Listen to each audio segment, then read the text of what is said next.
How often do y'all go through y'all kids' devices? I'm talking about iPads, cell phones, and when I say kids, I mean between the ages of 12 to 18. As long as they're under your roof, how often do you go through their devices? Do you go through their devices? Because nowadays, being a parent and inspecting your kids' devices can be somewhat of an invasion of privacy, depending on who you ask. But this next story might make you rethink that. Tonight, NBC5 investigates a missing teenager case that has a good outcome, but it leaves behind a trail of misery and mystery for friends and family. It involves a 15-year-old girl who left home in Milwaukee 4 years ago, came to Chicago, and she vanished. Get this, she's been found alive now in the state of Virginia, and a man there has been charged with kidnapping. Investigative reporter Chuck Gowdy has been trying to unravel this unusual abduction here. Chuck? Stephen Allison, the kidnapping went down outside of a Chicago movie theater, according to law enforcement. It was June 23rd, 2022, more than 4 years ago. The teenage victim had taken an Uber from Milwaukee to Chicago to meet a man who had arranged the ride for her, a man she'd been communicating with online for several years. Investigators say he finally convinced the minor girl to meet up, and since that day in Chicago, they say he'd been holding her captive. Her dad, he called me and was like, her phone was going to voicemail. And I knew immediately it was just off. For the parents of this 15-year-old, Joniah Walker, a switched-off cell phone was the key clue that their daughter was in danger that day in 2022. The teenager became a well-publicized missing person, her family and friends begging for help and criticizing Milwaukee police for moving too slowly, pointing to this doorbell cam video of the last time the teenager was seen as evidence of a sloppy investigation. Everybody on that block has a Ring camera. Why didn't they go knock on the doors? You guys got the video. We got the videos, not the police. No one interviewed me, no one sat me down, no one called us to the back. It was me. It was us, me and my family versus the police stations with a glass between us. Now, 4 years later, Joniah Walker, 19 years old, has been found 730 miles away in a small frame home in Blacksburg, Virginia. Police say she'd been sexually and physically abused while being held as a captive here by this man, 37-year-old Owen Anderson, held, they say, ever since that day outside a Chicago movie theater where he had arranged to meet her following a lengthy online recruitment. Records state Anderson disposed of her cell phone and a burner phone he'd sent her to use in a sidewalk trash can. A few days ago, Milwaukee County authorities filing these kidnapping and child abduction charges against Anderson, who has yet to appear in Wisconsin court and is still in custody in Virginia. Milwaukee police declining our request to discuss the alleged kidnapping or answer questions about their investigation.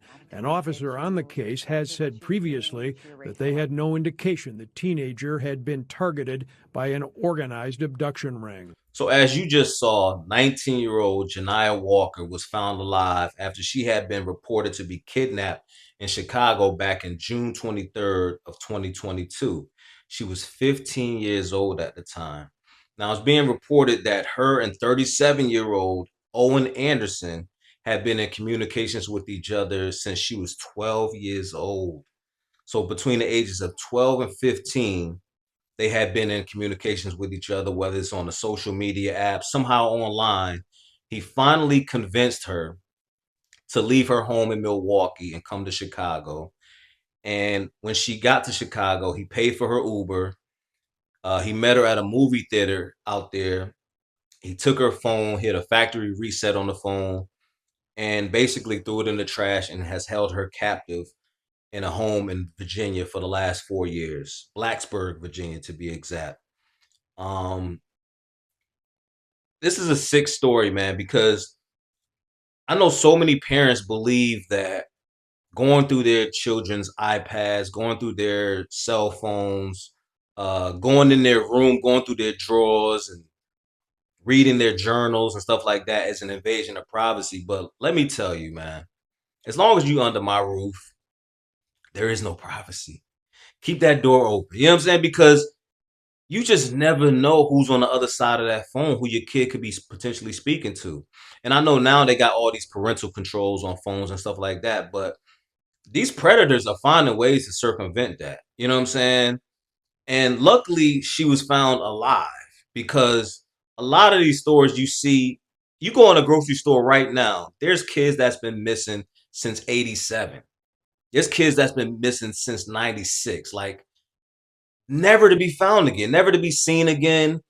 We've heard stories where kids are found being held captive in homes, like that home in Cleveland where there was like a bunch of kids like locked in a basement for years, and then somehow somebody basically told the police, and they was able to get them kids out of there. But oftentimes these kids are never found, and if they are found, they're not found alive. So she's lucky to be alive. The parents are basically upset with the Milwaukee Police Department because they feel like the police department didn't really do enough. They feel like they didn't really check the ring cameras in the area because a lot of the neighbors had ring cameras. Because they probably could have followed up with some of the neighbors. Um, but yeah, man, this is a very disgusting story, and it's also an eye-opening story to let people know, like, you gotta really monitor your kids, their devices, man, because you just never know, man.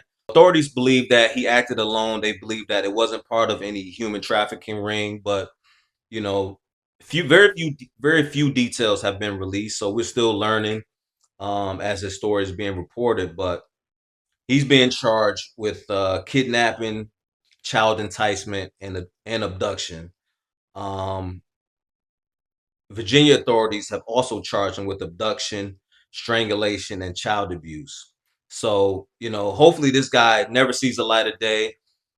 Men like him don't really survive in prison because once you start messing with kids and stuff like that, yeah, it's gonna get real dark for him once he get up in there. Unless he PC up or whatever the case may be, and he's around the rest of the, offenders. But man, y'all let me know in the comments what y'all think, man. I mean, this is you know, I guess a positive story. She was found alive, but that little girl will never be the same. She's probably traumatized for life. You know, the family, the interactions with her are definitely going to be different. She's going to need a lot of counseling. You know what I'm saying? A lot of counseling, a lot of therapy. It's gonna be rough, man. It's gonna be an uphill battle, man. I'm gonna pray for the young lady, man. But y'all let me know in the comments what y'all think, man. Once again, make sure y'all continue to subscribe to the channel. Make sure y'all hit that like button. And if you're new to the channel, man, you want to show me support, man, make sure y'all hit that subscribe button. And I appreciate each and every one of y'all, man. Till the next time, man. Peace.